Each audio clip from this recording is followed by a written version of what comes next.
Bem-vindos de volta, boa tarde. Espero que todos tenham almoçado confortavelmente bem. A gente vai retomar aqui, mas como eu tinha prometido, antes da gente sair para o intervalo do almoço, a gente recebeu algumas perguntas sobre o algodão. Então, eu vou fazer uma reconvocação para o Paulo e para o Pagô, Paulo da Abrapa e o Pagô, nosso coordenador aqui, voltarem para frente, para que a gente possa dar sequência a esse andamento. E já vou trazer um spoiler aqui do nosso segundo painel, que vai falar justamente sobre água, energia e conformidade, os caminhos para o agro. E vou trazer um dos convidados do nosso segundo painel, que vai falar justamente sobre o setor de algodão, mas do ponto de vista dos desafios de logística para acesso ao mercado, que é o Davi Vaz, que é presidente da ANEA. Davi, por favor, se junte aqui conosco. E o Paulo e o Pagô me ajudam nesse bate-papo inicial. Vou trazer as perguntas aqui, Davi, que a gente recebeu. Eu sei que você tem uma apresentação, aí você avalia se na tua apresentação essas perguntas elas estão contempladas ou não. E o Paulo e o Pagô me avisam aqui se nós tivermos algum ponto a ser melhor detalhado. Então, em relação ao algodão, nós recebemos aqui algumas perguntas. Uma delas diz respeito, inclusive, a pergunta do Guilherme Vidal. Se considerarmos que os efeitos dos grandes investimentos em infraestrutura só serão sentidos de 7 a 10 anos, estamos preparados para pensar soluções fora da caixa já no curto prazo? Como podemos aproveitar melhor portos que ainda têm capacidade disponível, como Itaguaí, Bahia e Santa Catarina, para aliviar os gargalos imediatos? Reduzir a dependência dos grandes armadores de contêineres, que hoje concentram a maior parte da capacidade, explorando alternativas já utilizadas por outros setores, como o café, que durante a pandemia recorreu a navios de carga geral. A celulose, por exemplo, que há tempos combina operações com carga geral e container. Essa é uma pergunta ainda sobre a logística do algodão. Você vai responder? O Pagô vai responder? E aí depois eu já emendo uma outra que tem mais a ver com exportação. Pagô? Bom, obrigado ao Paulo Vidal, né? Desculpe o Guilherme Vidal, meu carioca, né? Meu conhecido lá do Porto de Itaguaí. Nós trabalhamos para montar uma operação de algodão pelo Porto de Itaguaí com algumas origens. Origem direta rodoviária, Mato Grosso ou qualquer outro lugar para Itaguaí. Origem ferroviária pela Brado, Rondonópolis até o Pátio Sumaré, transbordo para o trem da MRS e do trem da MRS direto para o Porto de Itaguaí, até porque o trem entra com folga no Porto de Itaguaí, praticamente descarregando os contêineres do lado do navio. E uma terceira opção, que seria uma quarta opção, a terceira também é pelo Porto Seco de Anápolis, que vai também até Sumaré, depois transborda e vai até Itaguaí, ou então carregar lá em Bauru, desculpe, em Jundiaí, e aí sair pela MRS de Jundiaí direto para o Porto de Itaguaí. Então, são as opções que se tem para chegar a rodo ferro lá em Itaguaí. Um porto de boa capacidade, né? Tinha a MSC operando lá, posteriormente ela tem um terminal no Rio de Janeiro, resolveu operar no terminal dela no Rio de Janeiro, mas tem outras rotas que fazem Itaguaí-Ásia ou Itaguaí-Mediterrâneo. E a pergunta dele, ela cabe porque nós estamos engargalados em Santos e vamos continuar engargalados, né? E temos algumas alternativas que podem ser utilizadas, como Itapuá, Itaguaí, Rio de Janeiro, Salvador, Suape, Barcarena, etc. Mas a grande dificuldade, quando você encontra uma alternativa, e essas alternativas, inclusive, na ponta do lápis são viáveis, é você conseguir dobrar 3 players: o comprador, o armador e a trading, e vice-versa. Tá? Principalmente pela paixão que eles têm do Porto de Santos, principalmente as tradings e os armadores. Têm uma verdadeira paixão pelo Porto de Santos. Então, nós tentamos várias vezes conseguir com que os armadores alternassem, criassem linhas, criassem depot, permitissem a carga em contêiner nesses portos alternativos, mas avançamos alguma coisa, mas continuamos com muita dificuldade. Eu tenho certeza que o Davi da ANEA vai poder até trazer luzes sobre isso, né? Então, mas necessariamente tem que se ampliar esse trabalho que está sendo feito. Temos algumas alternativas novas, que são principalmente esses navios que estão trazendo veículos e autopeças e até cargas de projeto da China, especialmente para Salvador e para o Porto do Rio de Janeiro, e até para Itaguaí, que, quem sabe, esses navios possam ser utilizados para se levar esses contêineres para essas rotas internacionais, especialmente para a Ásia. Lembrando que hoje do algodão brasileiro, a China compra 40% ainda, né? Já comprou 60%, agora está comprando 40%, e cresce muito as compras do Paquistão, de Bangladesh, né? E outros países asiáticos, até a Índia, Vietnã, Hong Kong, Singapura, Malásia, né? São compradores, né, que têm ampliado as compras no Brasil, até porque a Abrapa mantém, a nível internacional, um representante de Singapura que está fazendo um belíssimo trabalho, vendendo o algodão brasileiro, trazendo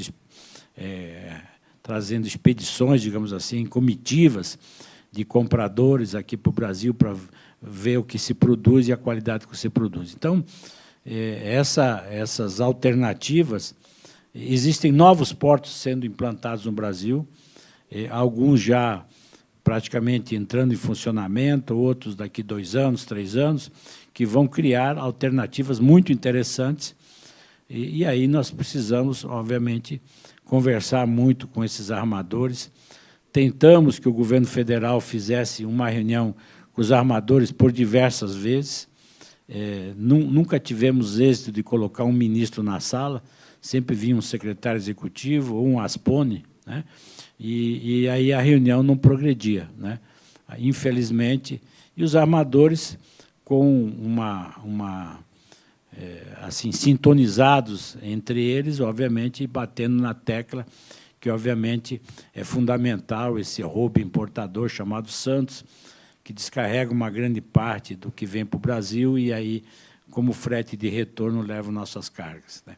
Mas, apesar de todos esses gargalos, digamos assim, vamos com certeza seguir vivos nesse processo. Paulo, quer complementar? Então, beleza.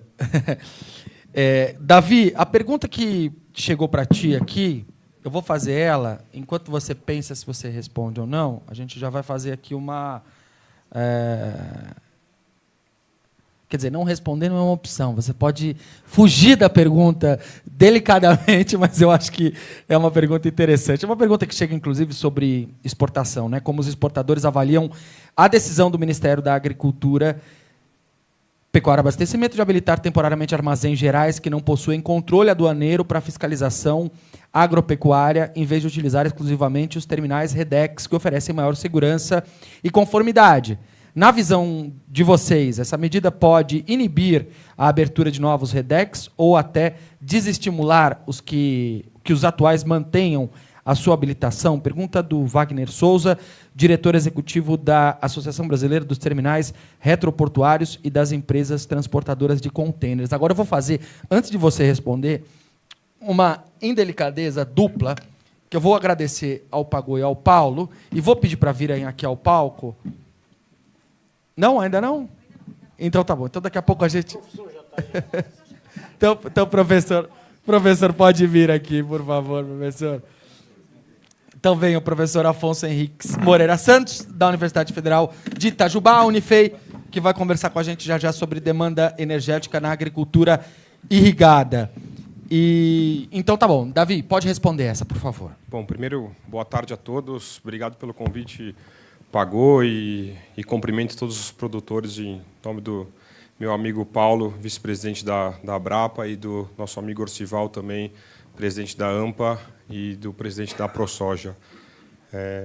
Bom, eu acho que tem bastante coisa disso na minha apresentação, mas eu posso dar um spoiler e a gente entra na apresentação. Você falou que o Brasil tem planos para daqui 7, 10 anos a gente ter uma logística melhor, né? A gente precisa disso daqui a 7, 10 dias, porque a nossa safra no Mato Grosso atrasou, então a gente precisaria disso há 20 dias atrás. Então, a gente já está vivendo um gargalo logístico, a gente já está vivendo numa situação onde nós temos que ser cada vez mais brasileiros. Eu falo brasileiro que a gente tem que ser muito resiliente.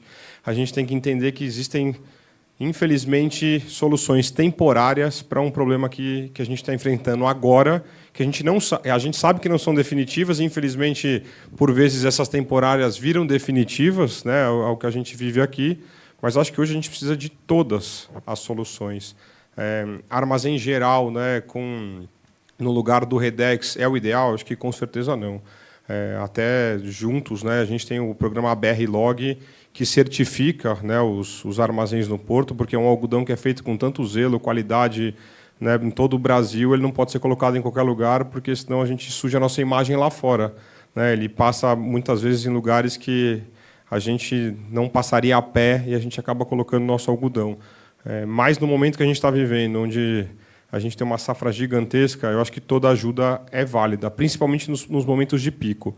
Só que a gente não pode pegar que essa muleta seja uma ajuda eterna, porque os terminais Redex têm um outro nível de segurança, têm um outro nível de qualidade. Então, eu acho que, de novo, é temporário, mas no momento que a gente está vivendo, tudo vai nos ajudar a exportar esse volume, porque os produtores têm feito cada vez mais um trabalho incrível, seja através de iniciativas próprias, seja com empresas multinacionais que têm ajudado no desenvolvimento de uma fibra de qualidade, de altíssima produtividade.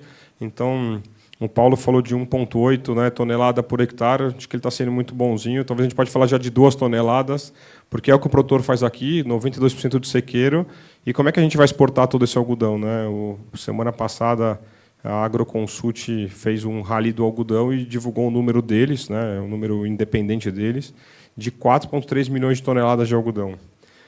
Isso é incrível porque a gente reduziu a nossa área mais do que a metade, a gente já chegou a plantar 4 milhões de hectares de algodão, hoje a gente está próximo de 2, então um pouquinho mais de 2, só que a gente produz 2, 3, 4, 5, 6 vezes mais do que se produzia. Então, a quantidade de algodão que sai por um pedaço de hectare é muito grande e a gente precisa de todo um fluxo logístico para nos ajudar.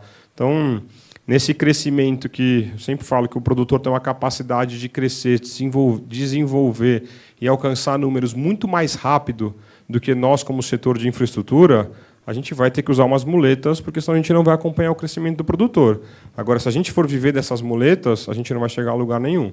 Então, a gente precisa buscar, sim, acho que a ideia do fórum é buscar isso, soluções perenes, né, que vão nos ajudar sempre para o futuro e que vão permitir com que a agricultura aqui cresça. Porque 4,3 milhões de toneladas de algodão parece muito para quem há um pouco tempo atrás não fazia nem 1 milhão. Mas é muito pouco pelo potencial que a gente tem aqui no Brasil. É muito pouco. Acho que tem um tema de energia aí, principalmente na área do Matopiba, né, relevante para a irrigação ali que pode aparecer, mas no Mato Grosso são 7,5 milhões de hectares de milho. A gente tem 1,5 de algodão. Então tem um potencial gigante para crescer a cultura do algodão, que traz muito desenvolvimento por todas as cidades que passa, em todas as fazendas. Então é uma cultura bastante rica. Então acho que eu respondi a pergunta. E se puder, pode entrar na apresentação. Tá no ponto da apresentação aí do Davi? Beleza, então. E como é que eu passo? O passadorzinho, a Carla está trazendo para você ali, ó. Aqui não.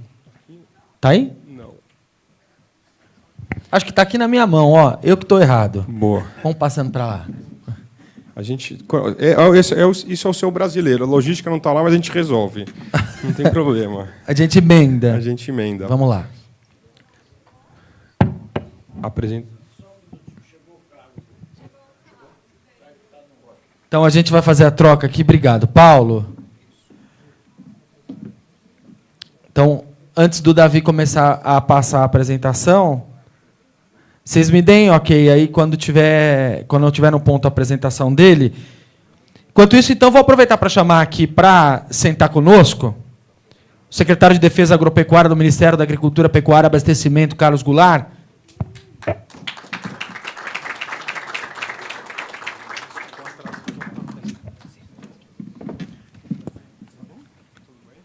Obrigado, secretário. O Davi vai fazer a apresentação e aí a gente já continua. Fala. Essa é a do professor. Mas se você quiser usá-la, pode usar. Já lhe economiza o trabalho, né, professor?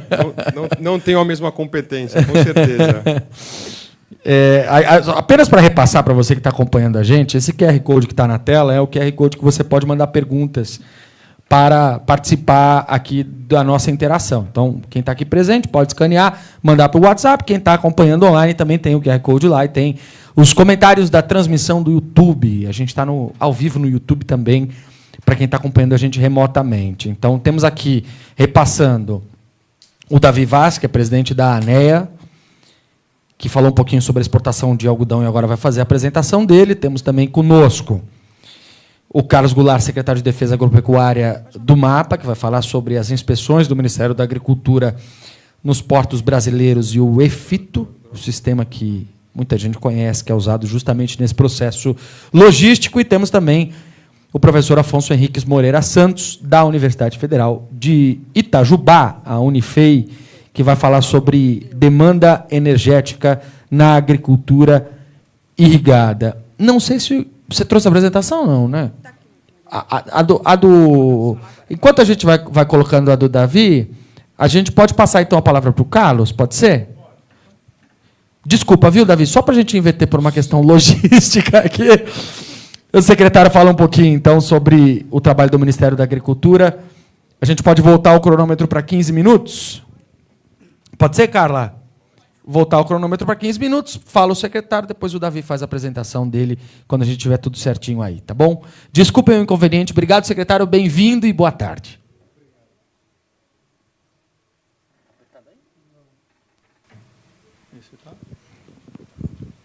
Tá. Obrigado. Boa tarde. Obrigado pela paciência, porque estava com o ministro e daqui a pouco a gente embarca, mas obrigado pelo convite, pela oportunidade de a gente estar aqui. A gente está com a equipe do departamento, inclusive responsável pela área da operação, a diretora, o coordenador geral, e da parte técnica do departamento, que estabelece os requisitos de certificação que acompanham aquelas questões de exportação, como a gente teve no mês passado, se eu não me engano, para a Turquia, questionamentos e tal. Então, você tem as duas áreas técnicas, aquela que discute os requisitos e aquela que faz a operação. Começar, como a gente tinha combinado com a Fran, eu falar um pouco sobre, antes de falar do EFITO, das dificuldades que nós temos, ou das características que nós temos para dar suporte à operação. Eu vou presumir que todos vocês conhecem mais ou menos um processo de exportação. Então, se eu falar muito, aí vocês me avisam. Mas no processo de exportação, principalmente de algodão, fibra de algodão, mas de qualquer outra natureza, ele está sujeito a alguma anuência. O Ministério da Agricultura, isso é muito importante. Não é anuente obrigatório na exportação. Então, primeira questão muito importante, quando eu sou um exportador. Meu produto precisa de anuência para onde ele está indo? Todo mundo sempre lembra da Receita Federal, mas precisa de anuência? E isso é importante. Alguns produtos sempre têm anuência do Ministério da Agricultura para exportar. Ter anuência não significa que é anuente obrigatório. A anuência é obrigatória. Se eu quiser exportar uma carga de um navio de soja sem uma autorização do MAPA, eu fiz a operação legalmente, ocorre? Ocorre. Só que quando você chegar no país de destino, o país vai falar, cadê o certificado fitossanitário do país exportador do Brasil? Ah, não tem, não entra. Eu lembro isso porque isso é muito importante para quem opera no comércio exterior saber dessa regra capciosa. Não raro, muito frequentemente, por uma questão de defasagem de conceito dos despachantes. Eu falo isso porque eu já trabalhei no Porto de Santos, inclusive. Você roda uma operação de exportação, embarca, expede a mercadoria em águas, descobre que precisava de anuência do Ministério. A anuência é gratuita, o certificado não é pago, mas se você sair sem anuência do mapa, é um vício insanável. Significa que não custa nada em sentido de taxas para você emitir, e se você errar esse timing, não há nada que a gente possa fazer para corrigir. Esse é o primeiro ponto muito importante. Então, estou exportando, e por que isso é importante, especialmente para a cadeia do algodão? Porque o algodão, a fibra natural, por ser, ela tem uma característica de ter pouquíssimos requisitos para exportar. Salvo engano, acho que o Eduardo está aqui, que é o coordenador geral, há países que sequer solicitam um certificado fitossanitário para exportação do algodão. Então, é importante, eu sou um exportador, eu tenho um plano de negócios, eu tenho para quais países eu quero, conheça quais são os seus requisitos e comunique, isso é uma questão que a gente tem trabalhado no departamento, lá no DETEC, com os operadores, principalmente com os, que é o que a gente fala, os operadores, normalmente os despachantes. Saiba o que o seu cliente exporta, para onde ele exporta, para você entender os tempos de adoção. Então, esse é o primeiro recado muito importante para nós. Um dos primeiros grandes desafios é entender como o Ministério da Agricultura opera no comércio exterior. Nós não somos anuentes obrigatórios, a carga sai. Se o seu despachante não solicitar prévio à saída, a sua carga vai sair, vai ser exportada. Não, e é insanável. Já aconteceu, esse ano, acho que já aconteceu uma vez, inclusive. Eu não sei com qual carga, mas não era com algodão, mas já aconteceu. Acontece, infelizmente, todos os anos. Cargas exportadas e chega no destino, não tem como certificar. E aí tem... mas pode mandar um fiscal do mapa lá na origem certificar? Já aconteceu, essa tentativa não pode. Saiu do território brasileiro, é insanável. Nos leva a um segundo ponto. Nós estamos passando por um processo de transformação do comércio exterior no Brasil. Quem está acompanhando, agora a gente começou com a exportação, mas está focando mais na importação, que é o novo processo de importação, o novo portal único. Por que na importação? Porque você se faz um gerenciamento de risco na importação e reduz o tamanho da interferência do Estado na importação, sobra mais esforço humano para atender a exportação, porque nós somos muito mais exportadores do que importadores. Então, não é contraditório. Ao fazer um esforço de simplificação do processo de atuação do mapa na importação, você gera benefício de ter mais pessoas disponíveis para dar atenção à exportação. Isso deve entrar em funcionamento agora em outubro, o novo processo de importação que casa junto com a reforma tributária, as questões de anuências conjuntas. Então, nossa expectativa é melhorar nosso desempenho. É verdade também que, às vezes, a gente tem nos desafios logísticos a questão da documentação per se. Quem já ouviu falar, o certificado fitossanitário ele é analogamente ao nosso passaporte para viajar. Então, se você precisa viajar para um país, eu sempre faço essa analogia. Você precisa viajar para um país, você precisa saber, preciso do passaporte para entrar? Para alguns países você precisa, para outros não. No Mercosul você não precisa do passaporte. Preciso do passaporte? Preciso. Preciso do visto? Que requisitos que eu preciso? O certificado fitossanitário é essa função da carga. Você precisa checar se exige o documento e que tipo de requisitos tem que constar ali dentro. Tem que ter fumigação com fosfina, fumigação com bromê de metila, tem que ter laudo de análise, tem que estar dizendo que está livre de lagarta rosada, seja lá o que for. Tem que observar isso. Alguns desses requisitos, às vezes, acontecem também de novo, falha de conhecimento, você não ter essa informação. Aonde eu busco essas informações? É uma questão que a gente tem trabalhado, acho que o Pagô tem trabalhado. O Ministério da Agricultura tem um site em campo aberto com todos os requisitos conhecidos divulgados. Quero exportar soja, algodão, milho para tal local. E entra lá no site, não é exaustivo, porque é uma consolidação de legislação externa, mas você consegue checar quais são os requisitos. Nesse processo, é uma relação entre governos. O certificado você dá para o exportador, que o exportador é um certificado do governo para governo, em que ele é transmitido durante muito tempo de maneira física. Então, você assina o certificado, põe na mão do operador, o operador pega o certificado do governo brasileiro para entregar para o governo do importador. Então, ele é o intermediário entre dois governos para rodar essa operação. Há muito tempo atrás, em 2010, 2012, a convenção que trata desse processo resolveu dar um salto muito grande. sair do certificado em papel e assinado e carimbado para o papel que a gente chama de EFITO. O que é o EFITO? Aí eu faço a mesma analogia. O EFITO ele não é assinatura digital, ele não é assinatura eletrônica. Ele é igualzinho à ENFC, a nota fiscal, a NFE. Ele usa, inclusive, o mesmo, para quem tem conhecimento de programação, o mesmo padrão de dados de XML, em que você encripta e codifica o documento e você codifica a mensagem. Quanto tempo tu já tem o EFITO? A discussão global já tem uns 15 anos.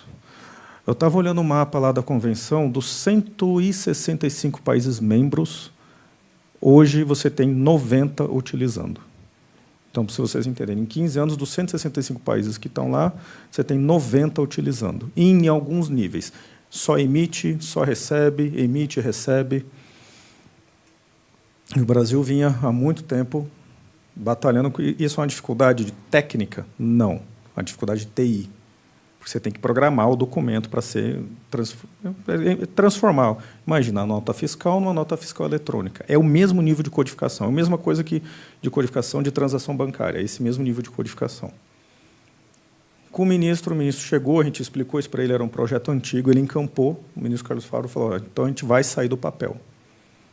E aí, acho que em maio de 2024, a gente lançou o EFITO, começou a plataforma, mas ele tinha ainda alguns desafios tecnológicos para fazer avançar. No final do ano, a gente fez uma melhoria dele, e desde o início de janeiro... Janeiro, né? Para valer mesmo.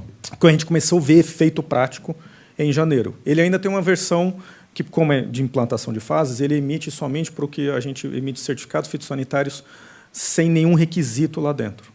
Por exemplo, hoje o EFITO, a gente não consegue exportar material de sementes e mudas, porque ele não está, hoje a gente não consegue carregar aqueles dados dentro do documento.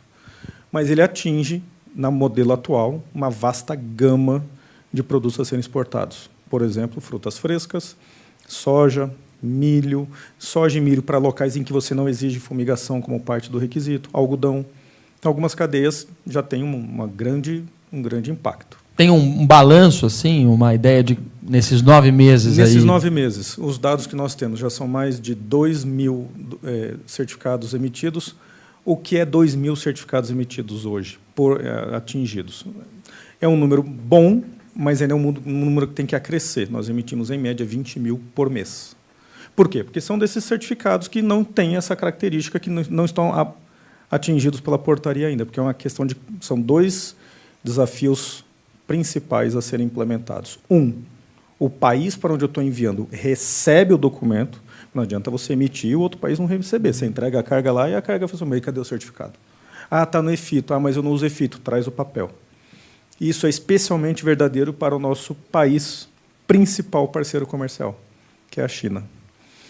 Nós utilizamos um hub que é centralizado em Genebra, na OMC, que é o hub que todo mundo utiliza. A China e a Rússia não utilizam esse hub. Eles querem que faça um ponto a ponto. Significa que, em vez de eu enviar para o hub sozinho redistribui, que é o que todos os países utilizam, raros países, não por questão de cibersegurança e etc., não querem usar o hub. É o exemplo da China. Então, por que o Brasil não emite EFITO para a China? Porque a discussão tem que ser Brasil-China. Para todos os outros países, você não faz mais bilateral.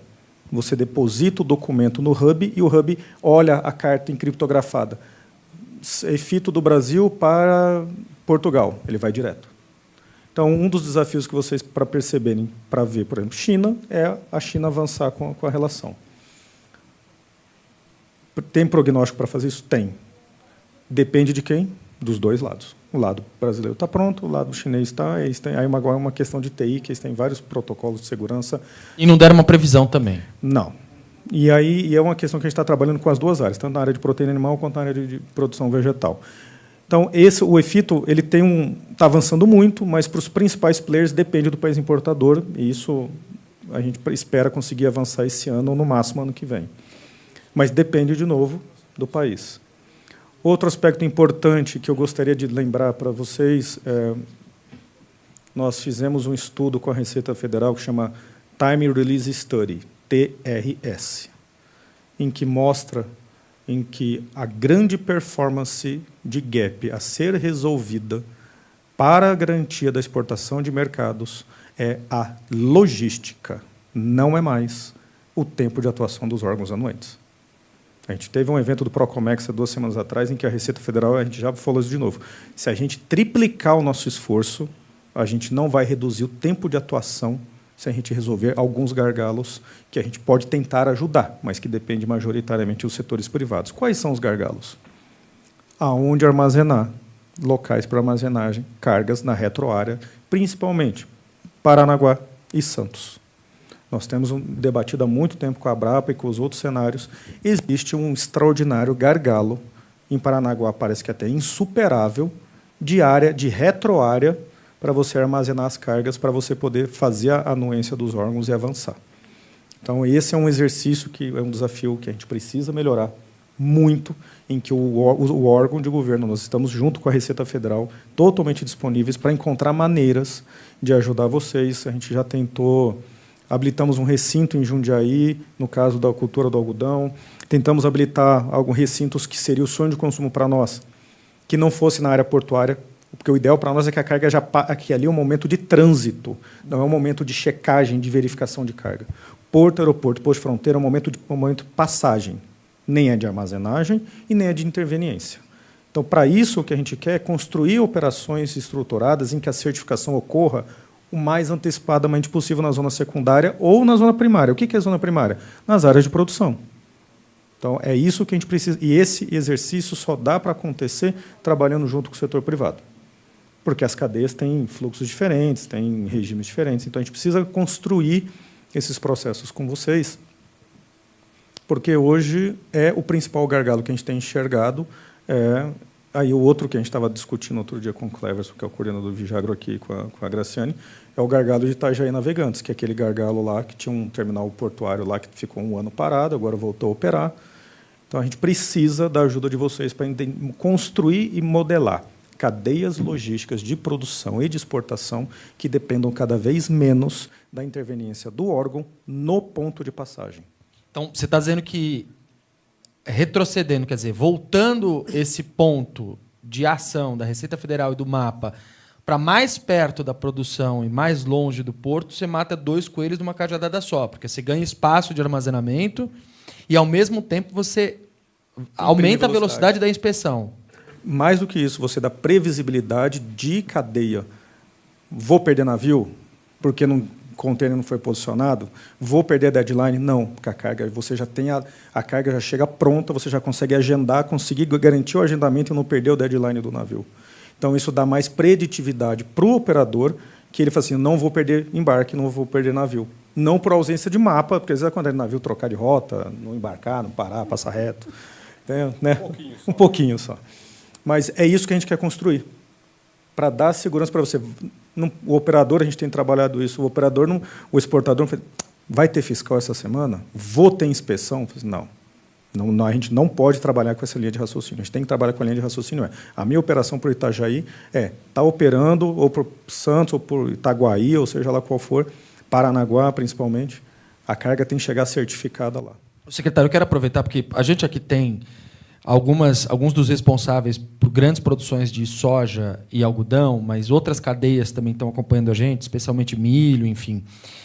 Devem estar se perguntando o seguinte, bom, esse plano parece um bom plano, mas não é um plano imediato.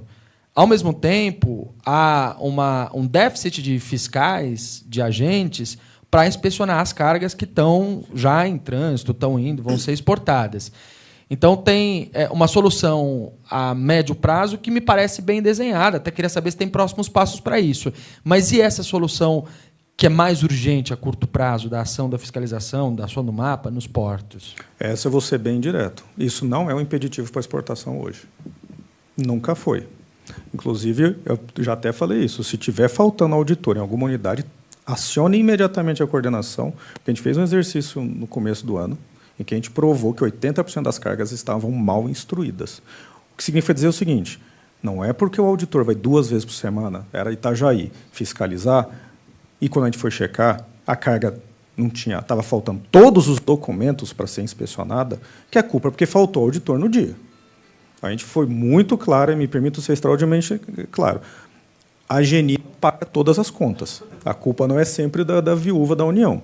Teve muito problema esse ano, e continua tendo, de má instrução de processo de exportação. Muito. Não é pouco. E nessa altura do campeonato, isso nos chama, até conversei com o Porto Carreiro, nos chama a atenção você ter, para alguns regimes de exportação, especial, para a soja é um tanto quanto intransponível, porque como ela é a granel, depende do navio, e o navio é uma operação já muito bem balizada, mas as operações de container, que o algodão, que é em fardo, ele é um semi-granel, que está faltando muita organização de operação de logística do operador para solicitar para o Ministério. A gente fez um levantamento, tinha umas 40 LPCOs. Das 40, se não me engano, 38 estavam erradas a apresentação para o Ministério. Eu falei, não é possível, isso não é falta de fiscal, isso é falta de conhecimento de instrução documental. E exportação, senhores, aí eu preciso ser bastante direto, porque eu passei muito tempo da vida fazendo isso. É das operações mais fáceis de fazer dentro do Ministério. Se você falar para a gente, é das operações mais simples e fáceis de serem feitas. Uma importação de agrotóxicos, uma importação de sementes e mudas é incrível, é um calhamaço assim, de informação. Uma exportação é muito simples. Quem conhece, a gente até tirou nota fiscal, a gente reduziu a quantidade de dados que apresentam, é uma operação incrivelmente simples. E a gente ainda nota que existe uma deficiência, que é o que a gente está tentando trabalhar. A gente já fez 2 eventos em Santos com os sindicatos despachantes em Santos, para ensinar como é o sistema atual e como funciona o sistema, o EFITO, porque ele é uma plataforma informatizada diferente, do que ele tem que anexar, como é que ele anexa, como é que ele pede, como é que a gente reage. Está faltando um gap hoje, é fazer um nivelamento com os despachantes para saber como é que pede, como é que funciona, entendendo como é que funciona a lógica hoje. Nunca perdemos o embarque. É isso que eu falei. Nunca perdemos o embarque. Agora, andou acontecendo de instruções equivocadas. E esse, que permita-me corrigir, eu não acho que não é tão médio prazo, não. Porque se alguém montar uma operação de exportação, como tinha aquela do Rondonópolis, é Brado? Se a Brado funcionar semana que vem tem auditor lá fiscalizando. Segunda-feira. A gente já falou isso. Segunda-feira, tiver operação na Brado, carregando soja, e a gente puder certificar de lá, segunda-feira está certificando. Então, de novo, é bem provocativo mesmo. É muito mais... E eu sei que é difícil, e eu sei que precisa do governo participar, mas é muito mais do setor privado organizar a cadeia logística, nos comunicar e a gente ajustar, do que o governo mudar a lógica do processo. É isso que a gente tem tentado trabalhar e continua totalmente à disposição, inclusive porque, como a gente já conhece algumas cadeias, a gente conhece que alguns pontos... É natural, alguns pontos de saída têm melhor performance do que outras. Natural. Então, a gente já sabe, por esse caminho aqui tu vai demorar mais, por esse caminho aqui tu vai demorar menos. Natural. Se você for fazer competição entre portos, vocês sabem disso, tem portos mais rápidos, mais eficientes do que outros. Então, a gente, de novo, se coloca à disposição para... Está tendo dificuldade? Não tem problema, a equipe está aqui. Estou com dificuldade, estão dizendo para mim que está faltando fiscal na operação tal, não sei aonde. A equipe está aqui, traga o caso, porque se o processo está correto, ninguém perde a exportação. Esse é um lema que a gente tem lá dentro. Se o processo estiver correto, o processo não perde a exportação. Agora, se não está correto, por que não está correto? E a gente ensina a corrigir para não ter problema de novo. Eu queria, só para a gente alinhar, secretário, você tem até que horas conosco aqui? Agora são 3:03 da tarde. Mais 1 hora. Mais 1 hora. Eu vou sair às 5:30. Então, perfeito. Então, a gente vai fazer o seguinte. Vou dar 15 minutos para o Davi, 15 minutos para o professor, e a gente termina com algumas perguntas aqui. Quem tiver perguntas, então, ao secretário, ao Davi e ao professor Afonso, por favor, mande no nosso WhatsApp, porque nós não vamos ter muito tempo para perguntas, nós vamos ter ali uns 10 minutinhos. Então, já enquanto eles estão apresentando, já vão mandando, porque aí a gente consegue aqui, na hora que os dois terminarem, já fazer as perguntas para eles.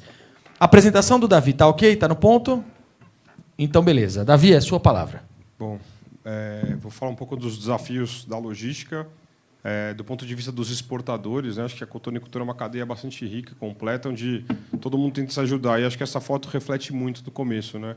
A quantidade de dinheiro que a gente joga e deixa pelo campo por essas estradas maravilhosas que o nosso algodão tão bem feito tem que passar. Então, uma agenda rápida, né? Falar de crescimento, e a questão de investimento logístico, como que a gente escoa essa mercadoria, as consequências, a nossa competitividade, melhorias e tentar ver resultados aí que a gente pode esperar.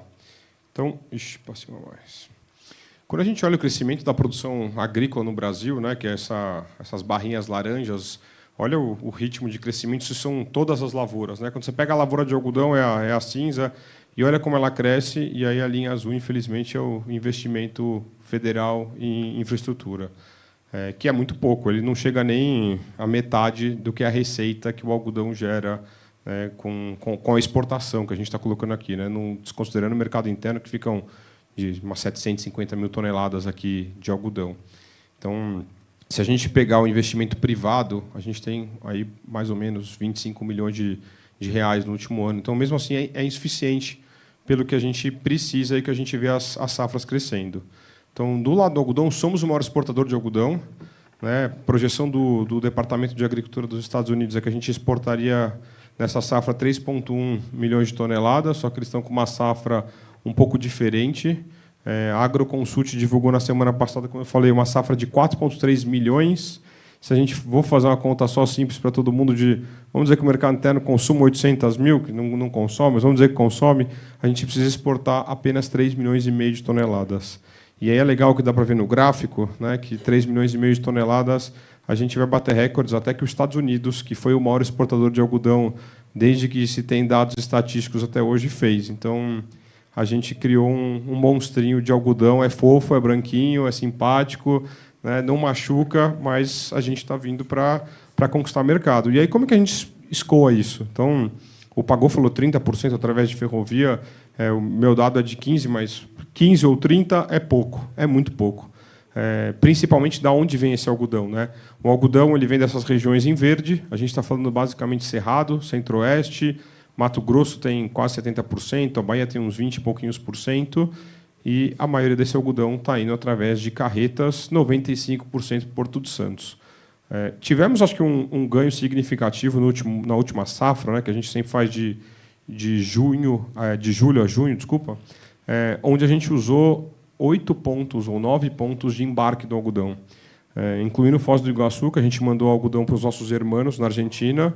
Não foi uma operação simples, porque ninguém em Foz do Iguaçu lembrava como é que passava o algodão para o outro lado. Então, mas acho que assim, se a gente não for tentando essas fronteiras, a gente não vai conseguir. Exportamos algodão por Manaus, Pagou, participou.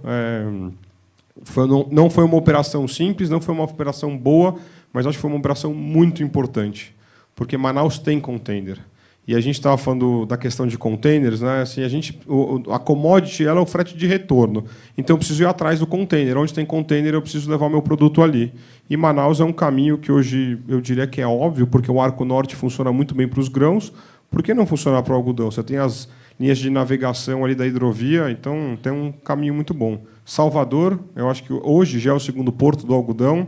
Só que a gente está falando de Santos, que é o porto que mais movimenta algodão no mundo, que tem quase 2,7 milhões de toneladas, e Salvador, na safra inteira passada, fez 100 mil. E é o segundo maior porto. Então, estamos muito atrás. E os portos do Rio de Janeiro, Itaguaí, Paranaguá, São Francisco do Sul, acho que a gente conseguiu explorar mais portos, cada vez mais. Mas é um trabalho de ir batendo, porque a gente precisa diminuir esse número de 95% de Santos. Mas a gente tem um problema que começa lá atrás, na lavoura. Estudo da CNI fala que mais de 1/4 das rodovias no Brasil de péssimo a ruim. E esse é o resultado, né? São rodovias assim, onde as carretas precisam chegar até uma fazenda para carregar o algodão que é tão bem feito e passa por isso. Às vezes a gente não consegue passar porque chove, né? Principalmente no momento da escolha na safra, está chovendo, tem lama, a carreta para. Isso, aqui a gente está jogando dinheiro no lixo. Por que a gente está jogando dinheiro no lixo? Porque a gente está gerando uma ineficiência operacional, onde a gente gasta muito mais diesel do que precisa, a gente gasta muito mais manutenção do que precisa, e ninguém está ganhando com isso. Porque todo mundo ficaria muito mais feliz se usasse esse diesel para carregar mais vezes, ou se fizesse essa manutenção, porque o caminhão rodou mais. Então, se o caminhão não ficasse parado, né, em buraco, e ficasse rodando, seria muito melhor para todo mundo. E a gente está falando aqui de quase 7 bilhões de reais de custo, né, porque é uma pesquisa da CNT em relação a isso. E, bom, ferrovia. O brasileiro, né, isso é soja, né, que anda 700 quilômetros para chegar numa ferrovia. o americano, que é o nosso maior competidor, tanto na soja como no algodão, anda 80. O custo da ferrovia é infinitamente mais barato do que do rodoviário. A gente vai zerar o rodoviário? Acho que de maneira nenhuma. O rodoviário tem que estar lá e faz um papel muito importante e vai continuar fazendo. Mas, para permitir o crescimento, a gente precisa que a ferrovia, chegue em mais lugares. A malha, como foi muito bem colocado aqui no painel de manhã, ela é muito boa no Sudeste, não onde está a produção. E a gente precisa fazer com que essa malha chegue lá. Existem projetos, acho que tem todo um caminho ali para ser percorrido, e a gente sabe que vai demorar, não tem problema, mas que não pare de acontecer, porque para alguma coisa acontecer, ela precisa começar e ela precisa continuar sendo feita a todos os momentos. Se você para um momento, ou se você demora para começar, o prazo é sempre muito maior. E o que o Pagô colocou muito bem é que, né, o trem chega em Santos, e, na verdade, ele não chegou, né, no terminal de containers. Né, ele chegou ali num canto, e aí, daquele canto, você precisa pegar o container, precisa botar numa carreta de container para levar até o... Então, assim, é uma ineficiência total. Né? Por que eu estou fazendo o trem, né, que é tão eficiente, e ele não entra dentro de um terminal? Então, acho que são essas coisas que a gente tem que começar a olhar, porque não adianta você ter o trem que, né, não chega aonde ele precisa chegar. E aí você tem aquela perninha aí, você acaba gerando todas as ineficiências. E aí, quando a gente está falando de portos, embora Santos, acho que hoje é o porto que é mais apto para o algodão, porque ele é o porto que mais tem container, então foi criada a capacidade ali em Santos. De novo, né, commodity é frete de retorno. Né, quem paga para o container vir para cá para exportar os nossos produtos somos nós quando compramos bens de consumo, seja os carros que estão chegando lá em Salvador também, ou outros produtos, né, como esse microfone, qualquer coisa que a gente está importando. Então, a gente precisa desses portos que tenham o recebimento. E como a gente está desenvolvendo, né, novos portos, eu acho que é um processo, uma curva de aprendizado normal que existe, mas que a gente tem que insistir, porque se a gente não insistir em Salvador, não insistir no Rio de Janeiro, em Itaguaí, não insistir em Itapoá, não insistir em Manaus, nunca vai acontecer. Né? Alguém precisa insistir para isso acontecer. E quando a gente olha, muito que a gente olha como exportador, é o custo fazenda até o destino. E a gente precisa envolver também as companhias marítimas nessa. Então, não adianta só a gente ser competitivo aqui dentro do Brasil se o frete que vai sair de determinado porto é 10 vezes mais caro do que o outro. Eu estou exagerando, né? Não chega a ser 10 vezes, mas ele é mais caro. E a gente está falando de uma commodity que a gente vende por centavos por libra-peso. Então, a gente não consegue abarcar um frete tão absurdamente diferente. Ferrovia precisa de integração com os portos. Acho que o exemplo, de novo, vou usar o Pagô bastante, que ele entende de logística e me facilitou aqui muito. No Rio de Janeiro isso acontece. Né? O trem chega aonde ele tem que chegar. Ele faz o caminho certo. Né? Ele não está passando por nenhum outro lugar. É uma operação que funciona muito bem. O que acontece? A gente precisa forçar mais o Rio de Janeiro para que ele tenha um pouco mais de vontade de fazer mais o algodão. E a gente só vai conseguir fazer isso como? Forçando. Né? Vai indo, foi 5, vai 10, vai 20, vai 30. A gente tem que tentar fazer isso acontecer. E acho que, junto com os produtores, começar a buscar fretes de retorno. Então, seja o fertilizante que chega ali, seja produtos, né, defensivos agrícolas ou biológicos, ou qualquer coisa que possa entrar importado, a gente começa a girar um fluxo. Então, a gente precisa pensar como cadeia. Farmacêutico também no Rio de Janeiro. Não, tem bastante coisa que pode chegar ali para ajudar. E aí, o fato de você ter alguma coisa chegando, você está fazendo esse fluxo. Aí você incentiva o caminhão a ir ali, porque ele sabe que ele volta. Né? Não é o famoso voltando batendo lata, ele volta com alguma coisa. Então, você acaba não pagando um frete caro. Falta de container, que eu acho que é um problema das companhias marítimas. Acho que a ANTAC faz um trabalho muito bom. E a gente tem que continuar, porque a gente precisa, de alguma forma, né, acho que incentivar, regulamentar, qualquer coisa. A gente precisa com que esses armadores entendam que eles precisam nos ajudar, que tem que ser uma operação justa. Você pega os atrasos que tem no Porto de Santos, são 30% por mês. Mês passado, a gente deve ter feito muito mais do que isso sem volume de algodão para exportar. Imagina quando começar. Então, assim, omite, porque ele diz que tem uma tempestade na entrada do porto, e pode ser que é verdade ou não, mas é tanta, que nem o Orcival falou, se é 30% de mentira, você acredita. Só que é tanta mentira que você não sabe se está dentro dos 30%. Então, assim, precisa ver exatamente o que é. Reposicionamento de container, acho que tem bastante coisa. Acesso a porto. Né? Tem, acho que, agora um leilão para sair, para ajudar a melhorar o acesso ao Porto de Santos, mas tem outros portos também que a gente precisa ter um acesso melhor, para a gente não atrapalhar o fluxo da cidade e não atrapalhar o fluxo do porto, e a gente conseguir casar as coisas.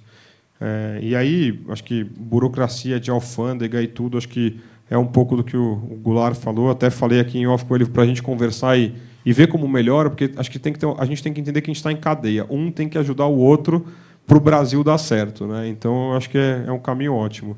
E a falta de fiscais, que já foi... E a redução dos REDEX, que acho que foi o ponto do Wagner, a gente teve uma redução, acho que a gente precisa voltar e a gente precisa que as pessoas queiram fazer isso, porque não é fácil, né?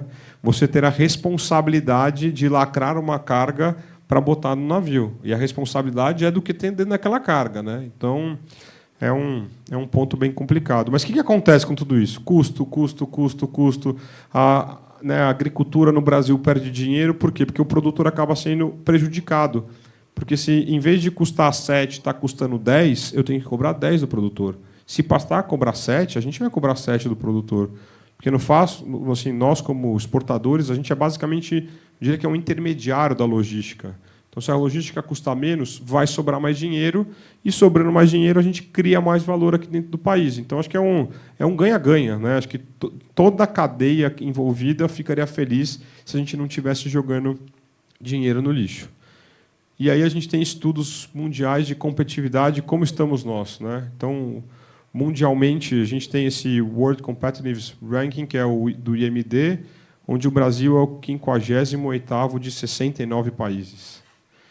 E a gente tem o nosso estudo aqui da CNI, onde de 18 países, e aí a gente só está pegando países parecidos, né, com o Brasil, a gente é o 18º de 18. Então, é muito bom, né? A gente, com certeza, assim, a gente está entre os piores. E isso está levando em conta a infraestrutura também. E, inclusive, no próprio relatório do IMD está escrito, né, o que a gente precisa melhorar a nossa infraestrutura logística para suportar o crescimento da produtividade e o crescimento do país. Então, assim, é óbvio, né? Até quem está lá fora e não sabe o que está acontecendo está vendo. A gente que está vendo aqui também vê, né? Assim, e qual que é o que a gente precisa fazer, né? Qual que é o famoso call to action, né? O que a gente tem que fazer? Vamos parar de falar e vamos fazer as coisas, que acho que foi muito bem falado aqui de manhã. Qual que é os pontos? Então, acho que tem que melhorar a rodovia. Isso é um fato. A gente precisa melhorar os nossos corredores estratégicos, seja para a soja, seja para o algodão, ou para qualquer outra commodity. Tudo que é produzido precisa melhorar. Não é possível que a gente tenha as estradas do jeito que a gente tem para acessar a fazenda. Quem aqui ainda não foi, mas tem a oportunidade de visitar qualquer fazenda produtiva no Brasil, você vê muitas vezes a dificuldade de chegar lá, ou que os próprios produtores tiraram dinheiro do bolso dele e tiveram que pedir, por favor, à prefeitura ou ao governo do estado para poder fazer aquela rodovia. Então, eu acho que a gente tem que melhorar, porque isso aí vai reduzir custo, desperdício. O frete vai ficar mais barato, porque vai ter menos manutenção, menos gasto. Ferrovia, tem que melhorar a capilaridade dela. Acho que a gente está fazendo trabalho, mas talvez não é que o trabalho é mal feito, é que a gente começou atrasado. Então, a gente tem que acelerar. Como? Temos que acelerar. Acho que a gente tem que entender como fazer isso. E tem que fazer uma integração multimodal eficiente. Né? A rodovia com a hidrovia, com o rodoviário, com o porto. As coisas têm que estar conectadas. Você não tem que fazer igual na cidade onde eu moro, que fizeram, né, um trem que ele quase chega no aeroporto, mas dali você precisa pegar um ônibus para ir para o aeroporto. Agora estão melhorando e estão fazendo a fase final dele. Então, é importante que a gente, né, siga esse fluxo completo. Maior integração, né, ferrovias, com os portos, com a hidrovia, maior agilidade, desburocratização do processo de exportação. A gente precisa aprender, talvez, com o mapa, né, como fazer isso de uma forma melhor. E acho que um grande ponto é incentivar as parcerias públicos-privadas, porque acho que pedir tudo para o governo é muito fácil. A gente tem que tentar fazer junto. E quando a gente tenta fazer junto, eu acho que acaba saindo até melhor, né, do que só deixar a responsabilidade de um lado ou do outro. Isso reduz custo de produção, aumenta a competitividade, aumenta, né, a gente atinge esse aumento de demanda que a gente tem e a gente, no final, cria aquilo que todo mundo quer ouvir, sustentabilidade, mas sustentabilidade financeira do nosso negócio, que vai impulsionar o crescimento dessa cadeia. Então, melhorar a eficiência da cadeia logística gera ganhos, não só para os envolvidos no processo, mas, inclusive, para o Brasil como um todo, porque vai gerar riqueza, vai gerar emprego, vai gerar mais receita, inclusive, para o Estado. Então, assim, no final do dia, é bom para todo mundo. E o que a gente quer, né, no final é que ter uma carreta aí, ou até um trem de algodão passando por uma via pavimentada e que seja fácil o acesso e que a gente consiga exportar cada vez mais o nosso produto, que é super bem recebido lá fora, né? Se eu puder estourar aqui um pouco o tempo, Pedro, a Brapa, junto com a ANEA e com a Apex, a gente tem um projeto que chama Cotton Brasil, onde a gente vai ao destino para... a gente já foi para convencer, hoje a gente vai para agradecer e pedir mais, que eles consumam mais o algodão brasileiro. E esse trabalho não acabou, ele continua. Hoje a gente tem um empenho aí para aumentar a demanda pela fibra natural, porque cada vez mais as pessoas estão usando plástico para se vestir e a gente precisa que a fibra natural aumente, porque a fibra natural ela gera muito mais emprego, ela é muito mais sustentável, não causa risco nenhum à saúde e é muito mais amigável ao meio ambiente. Então, é muito bom, é tudo de bom e é muito bem feito no Brasil. E logo, logo a gente se torna não só o maior exportador, como o maior produtor de algodão, porque, sem sombra de dúvidas, a gente tem a cadeia mais unida e que trabalha muito bem aqui. Muito bom. Bom vendedor, né, secretário? Obrigado, Davi. Mas tem uma coisa que ele falou que é verdade. O algodão tem, para além do algodão brasileiro ser uma referência de qualidade mundial por uma série de parâmetros, e o Cotton Brasil, o Sou de Algodão, tantas e tantas bandeiras e marcas encampadas, há, por trás da cadeia do algodão, uma sociedade muito organizada, um setor muito organizado, e que outras cadeias poderiam usar como exemplo para poder, obviamente, criar coligações, uniões, como essa hoje aqui que a gente tem junto com a soja para esse nosso debate. Muito bem. Vamos viajar para Minas Gerais? A gente vai agora falar um pouquinho sobre... Tem aqui ó, o seu microfone, professor. Está aqui, está aqui. A gente vai falar, ainda continuando nesse caminho de água, energia e conformidade, vamos falar sobre a demanda energética na agricultura irrigada. Esse talvez seja o último ponto sensível aqui do nosso panorama da área logística, professor, porque a gente já passou por rodovias, a gente já passou por ferrovias, a gente já passou por portos, a gente já passou por agências reguladoras. Acho que ter o mapa aqui, ter a NTT, é um exemplo de que o governo também está disposto a poder conversar sobre isso. A gente falou sobre capacidade de armazenamento, armazenagem, enfim, todos esses dilemas logísticos, mas a gente ainda não mergulhou na questão energética e no que diz respeito à irrigação. Por isso a importância de ter aqui o professor Afonso Henriques Moreira Santos, da Universidade Federal de Itajubá, a Unifei, para poder contar um pouquinho para a gente sobre os estudos dele nesse setor. Professor, muito boa tarde, seja bem-vindo. Obrigado. Eu posso ficar de pé? Fica à vontade, eu vou sair daqui. O professor sentado fica extremamente incomodado, né? Pessoal, um cara de Itajubá, onde antigamente falar de soja, a gente só enxergava o Olacir de Moraes, aliás, morreu a semana agora. Falar de algodão para nós, da minha idade, eu lembro do bicudo no São Paulo acabar. Então, realmente, eu vejo agora no meu sul de Minas produzindo até trigo, produzindo milho, soja, é um negócio impressionante. Eu tenho que prestar homenagem aos produtores rurais, né? Eu acho absolutamente incrível. Coisa mais importante que nós temos é um empresariado rural que consigo traz a inovação. Eu sou professor em Itajubá e fui diretor da Agência Nacional de Energia Elétrica na primeira diretoria, fui secretário nacional de Energia no Racionamento, sou conselheiro de administração da CEMIG, do ONS. Então, eu poderia ser rotulado como um cara, aquele cara do setor elétrico, que eu não gosto da agricultura, não gosto de eletrificação rural, porque esse conflito é muito isto, né? Você chega numa concessionária e pede, olha, eu queria fazer uma irrigação e tal. Claro que a irrigação não está localizada na praça da cidade, ela está localizada no meio rural e normalmente distante, né? Onde tem a topografia adequada, enfim, recursos hídricos, etc. E a primeira coisa que a concessionária faz bom, tudo bem, mas a participação sua é tal, e nós vamos fazer a ampliação da subestação, planejar para daqui a 5, 6, 7 anos, e ela tem uma atitude historicamente reacionária. E eu vou falar isto porque eu conheço, eu fiz esse preâmbulo da minha biografia, porque eu conheço bem isso. É uma coisa herdada, e o setor ele não é um setor proativo. Ele não é um setor que faz uma infraestrutura para permitir um crescimento. é raro acontecer isso. Eu estou vivendo isso na CEMIC, nós estamos fazendo um investimento de 5 bilhões por ano em distribuição, e naquela região, principalmente, Triângulo, a entrada do Triângulo, a região de Unai, ela está fazendo subestações que nem estão cargas previstas, mas já no sentido proativo, no sentido de esperar um crescimento, de fomentar um crescimento, mas ainda é uma atitude positiva, importante, mas ainda não é capaz de fazer os eixos estruturantes. Aquela linha de distribuição que, em torno dela, facilitaria as conexões de irrigação, de descaroçadeira, isso mesmo o termo? Descaroçamento, né? Enfim, algodoeira fica mais fácil, né? E eu estou falando isso porque eu estou fazendo agora um trabalho para a IBA, né, para a Associação dos Irrigantes do Oeste da Bahia, e sobre irrigação, mas vamos envolver também as algodoeiras lá nessa previsão de carga, né? E o que nós fizemos um trabalho, foi um trabalho que faltou na minha apresentação destacar, foi um trabalho contratado pela CNA, patrocinado pela CNA, e que durou quase um ano. E esse trabalho ele tentou enxergar como é que está hoje o quadro entre a irrigação eletrificada e a irrigação não eletrificada. Entenda-se aí, queima de óleo, fundamentalmente, óleo diesel, né? Como é que está isso? E como é que vai ser daqui a 15 anos, 2040, né?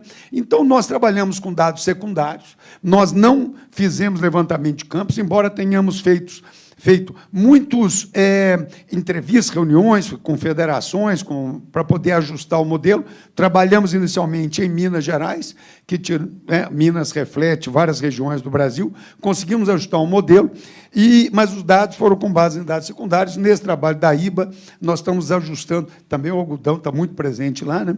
Estamos ajustando o nosso modelo para pegar um detalhamento maior.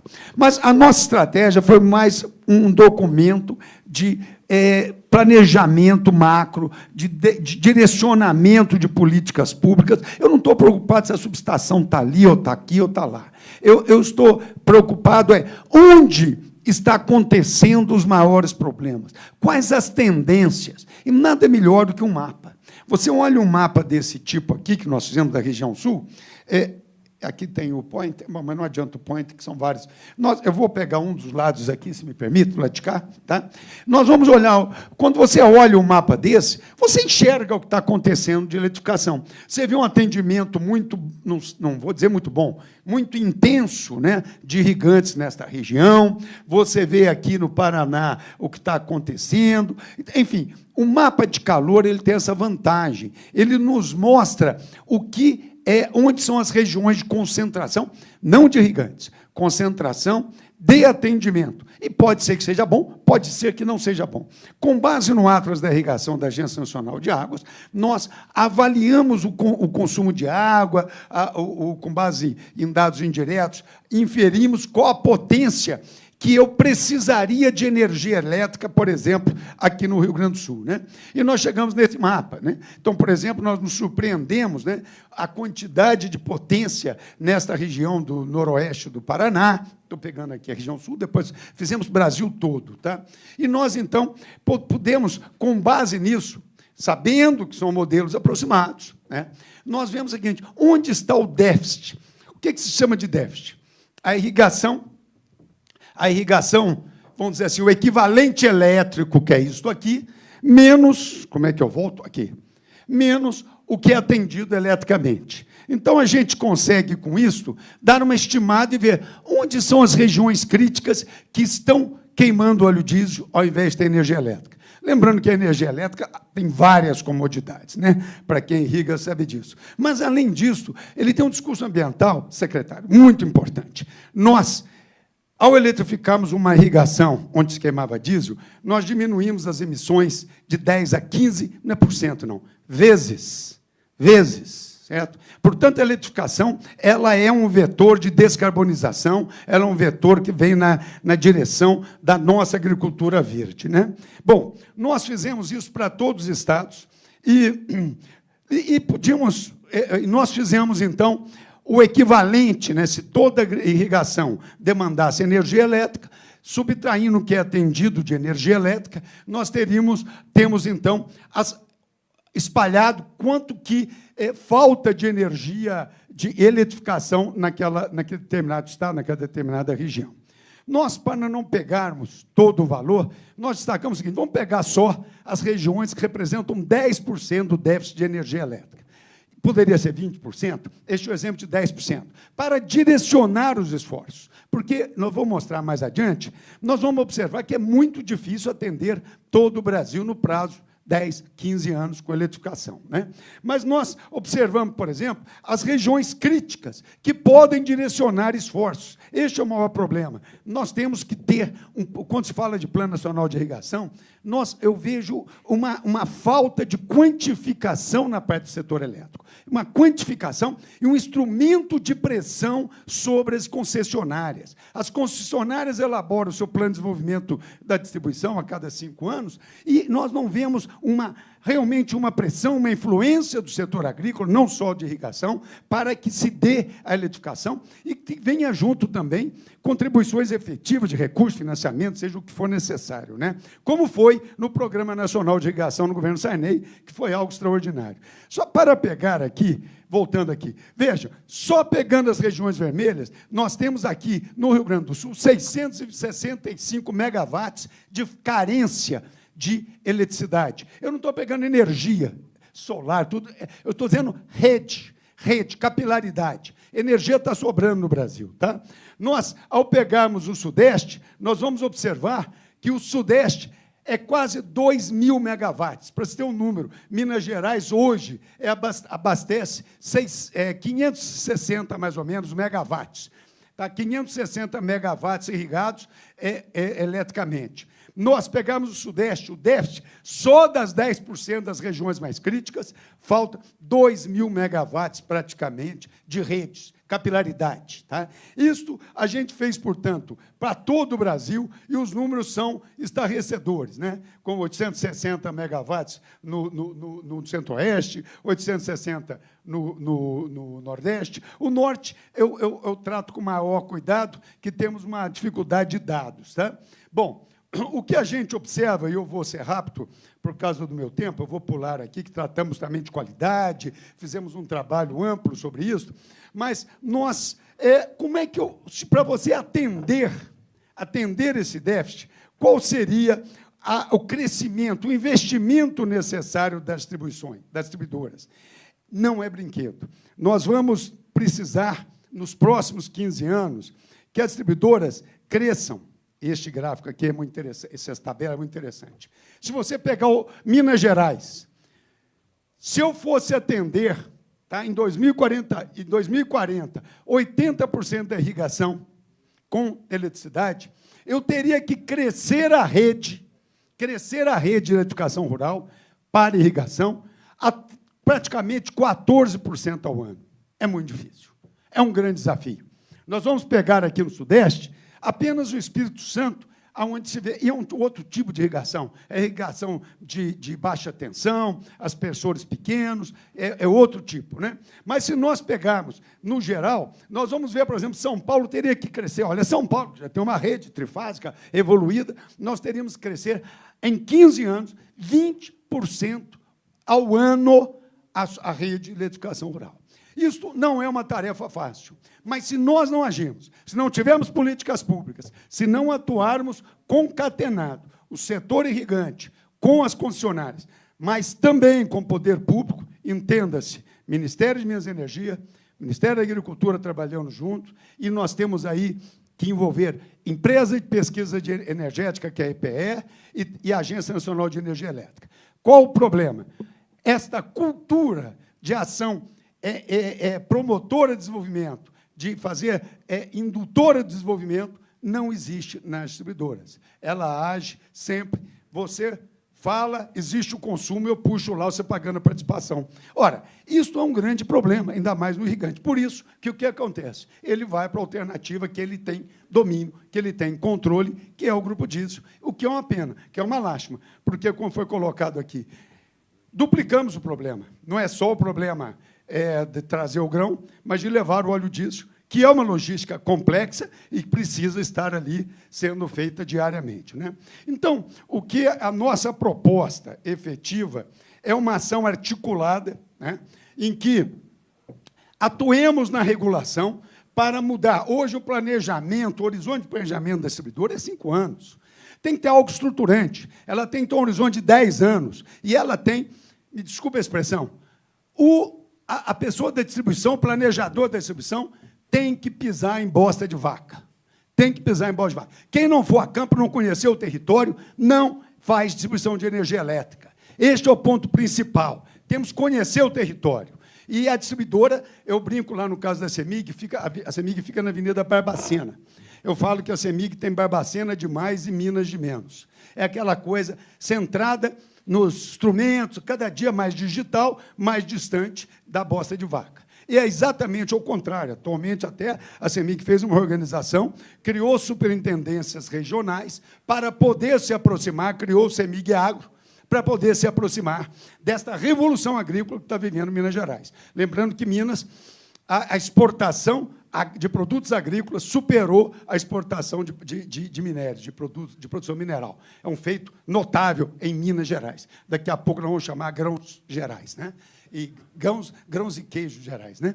Então, senhores, o que nós temos, a mensagem que eu trago para vocês, essa apresentação vai ficar, no final tem um QR Code que tem todo o estudo para vocês acessarem, mas o que é mais importante, nós só podemos contribuir, não é confrontar, contribuir com as distribuidoras se nós tivermos capacidade e capacitados para propor coisas efetivas, propor onde devem estar as subestações, qual a potência, quais os horizontes, e aí sim a gente... E o ponto mais importante que eu coloco aqui, mais numa dessas contribuições, a regulação tem que mudar. A distribuidora tem que atuar de forma proativa, mas, inclusive, proativa financeiramente. Tem que ter maneiras dela, a participação do consumidor, que existe essa regra, mas ela tem que ser universalizada e ampliada, a participação do consumidor ser financiada através da distribuição, para que ele, na tarifa, ao longo de anos, pague aquela participação. O que é justo ter uma participação, porque, né, você está mais distante, vai ter um ônus maior, etc. Mas o que é problema é que a distribuidora não inclui no seu planejamento a restrição financeira do consumidor, a restrição financeira, no nosso caso, do irrigante. Então, o ponto essencial é mudarmos, primeiro, o planejamento, segundo, a forma de expandir, aonde a distribuidora entenda o território e contribua com uma expansão estruturante, contribuindo também com o financiamento, que eu acho que é o ponto mais importante que nós temos para expandir. O desafio é monstruoso e seria algo semelhante ao que foi o Programa Nacional de Irrigação PRONI e o PROINE no governo Sarney. Obrigado, obrigado.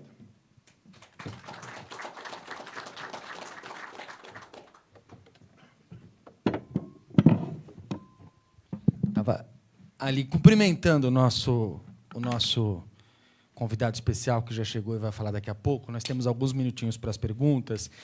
Vou até pegar um gancho no que você estava falando, professor, porque, e aproveitando a presença do secretário aqui, enfim, sei que tem muitas mensagens e recados que o secretário vai levar para o ministro, para que ele passe adiante, que não tem exatamente a ver com o Ministério da Agricultura, mas que são mensagens que precisam e podem circular no governo.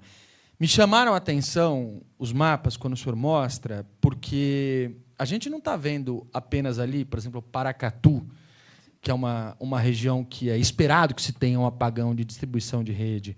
Você tem a região metropolitana de Porto Alegre, você tem a região de Goiânia, no centro-oeste, você tem a região de Manaus. Então, mesmo grandes cidades com esse déficit de uma rede de abastecimento que possa garantir a eletricidade para que os campos de irrigação funcionem normalmente. Então, já começo a trazer essa tua primeira resposta breve, e aí a gente pode fazer um ping-pong aqui rápido, para explicar um pouco isso. Qual foi o perfil em comum que foi encontrado nessas áreas onde há um apagão de distribuição? Porque a gente está falando de várias concessionárias. A gente não está falando de uma empresa específica, nem de um problema governamental, né?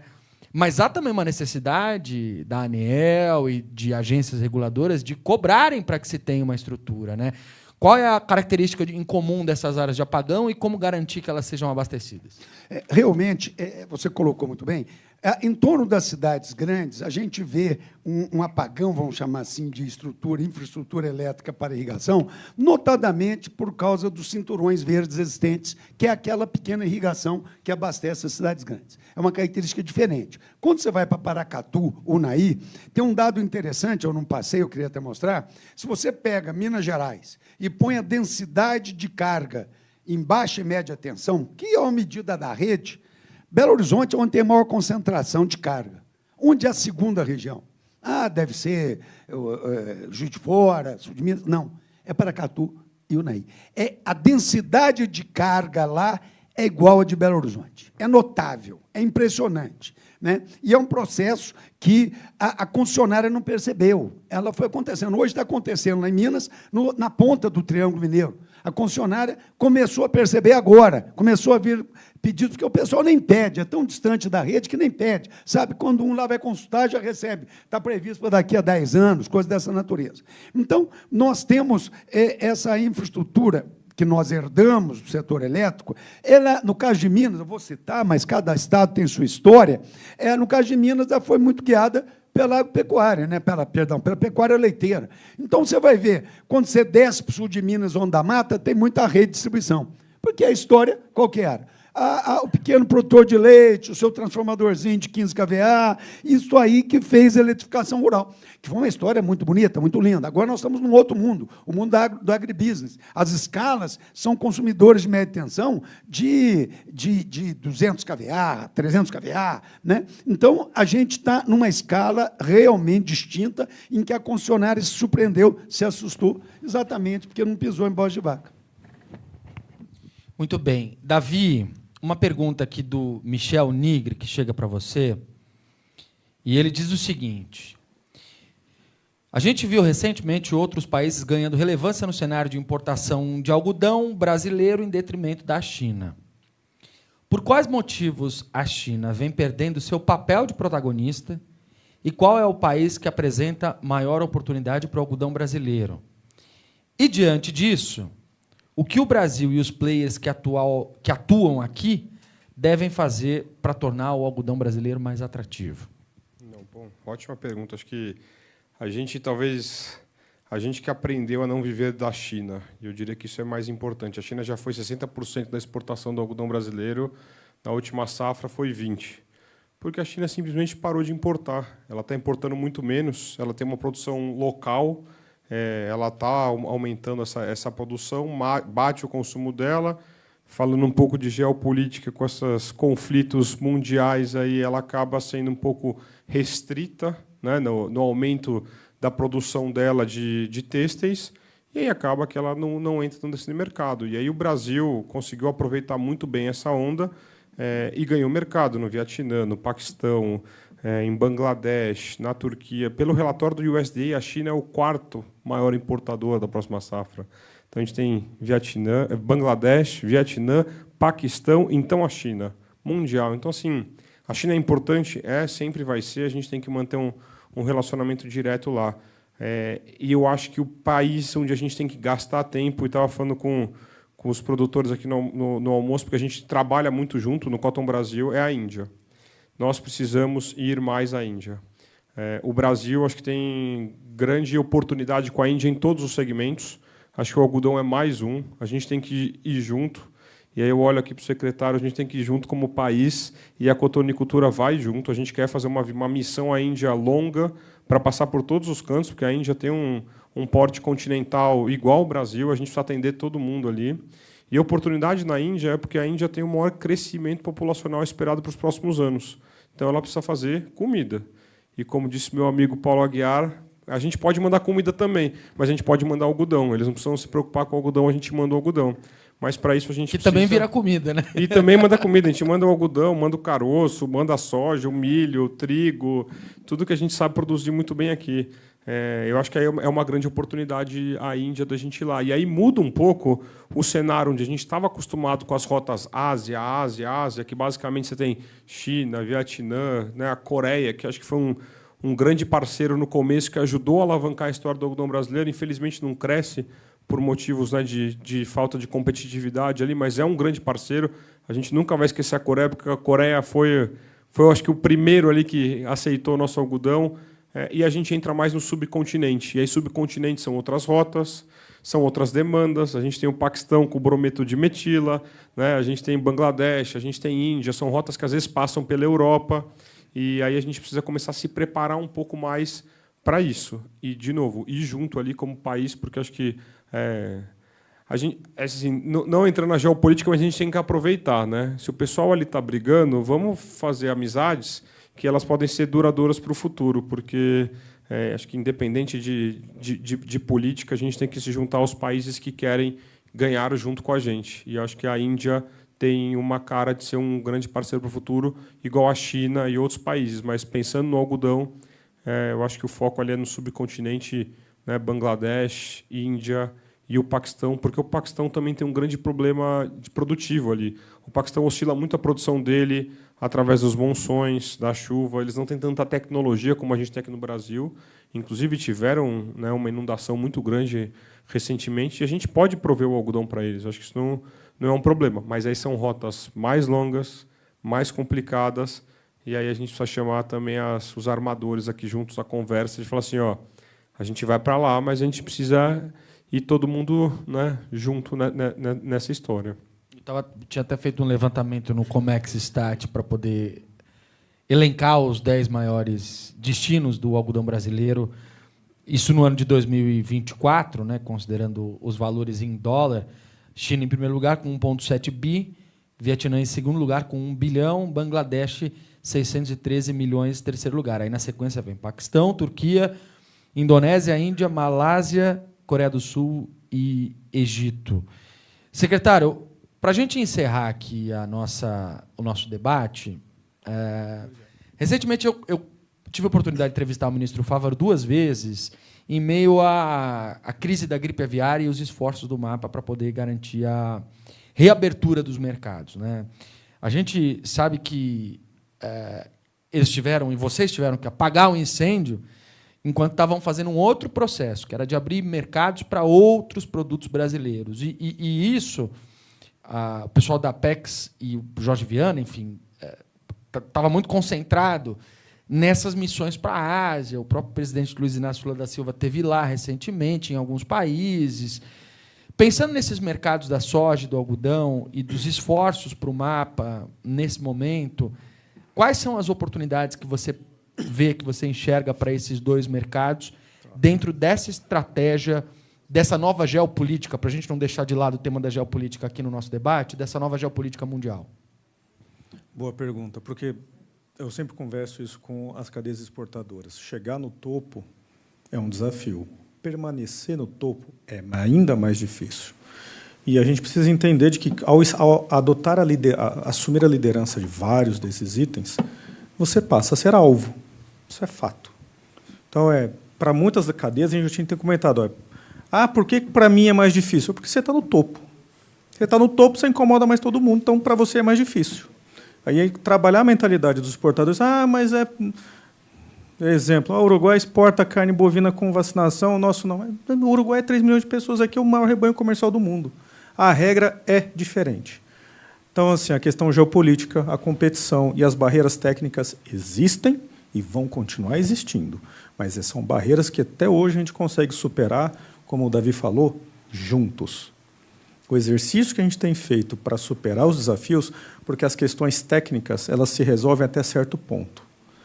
De uma certa camada para frente, é diplomacia e negociação. E essas camadas de geopolítica, de diplomacia, que, como a gente falou, o Brasil não faz guerra com ninguém. Eu falo isso, o Brasil é o único país do mundo que vende proteína animal para judeus e muçulmanos. Porque a gente é o único que vende para Israel e o maior fornecedor de proteína para muçulmanos. Isso é verdadeiramente, a parte da questão política, esse é o talento brasileiro da produção agrícola. A gente produz fibra, energia e alimento para qualquer um que estiver disposto a comprar de nós. Esse é o talento. A gente nunca pode se afastar desse exercício, porque aí a gente faz comércio com todo mundo. E aí o comércio, como o Davi falando, vai mudando. As indústrias têxteis saíram da China e foram para outros países. Se a gente não tem comércio com os outros países, a gente vai ficar sem poder vender algodão. Por isso que a gente tem a rede de dança, por isso que a gente sempre comenta, ter boas relações com todo mundo sempre foi o talento brasileiro para garantir ao nosso talento de produzir alimentos e exportar alimentos. Continuar com essa estratégia, que foi exitosa até hoje, é um talento brasileiro. Vão continuar sendo atacados? Vão continuar sendo atacados. Para a questão de soja, a gente fala que a soja ela vive mais ou menos um navio de cruzeiro.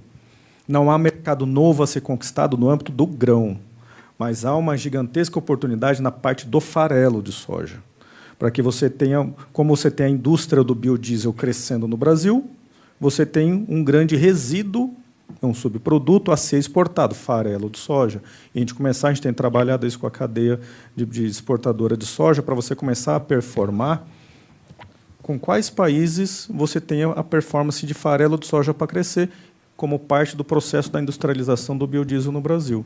Então, você tem que olhar para as cadeias do Brasil, de como elas estão se transformando, e como que isso gera, por exemplo, outra transformação da produção de etanol. O que tem a ver a produção de etanol nisso? A produção de etanol agora é basicamente muito fortemente de milho. De milho gerou um grande subproduto que é o DDG. O DDG, o Brasil conseguiu consumir parte da equação daquilo que é produzido, e o resto. Foram 18 mercados abertos nos últimos 3 anos para dar vazão para a expansão de investimento de etanol. Então, você vê que as cadeias, a gente até comentou isso num evento recentemente, as cadeias de energia no Brasil, de grãos e de proteína animal, são interdependentes entre si, de certa maneira. Uma impulsiona a outra, e a industrialização de uma interfere na outra, positivamente, no âmbito nacional e no âmbito internacional. Para a soja, eu acredito que ainda é a gente melhorar a performance de exportação de farelo de soja. De algodão é consolidar a posição que a gente está ocupando. Não é segredo para ninguém que os cotonicultores americanos estão irracíveis com a nossa superação no painel de exportação. Inclusive, são muito vocais para que tenham algumas medidas de retaliação a essa posição que a gente ocupa.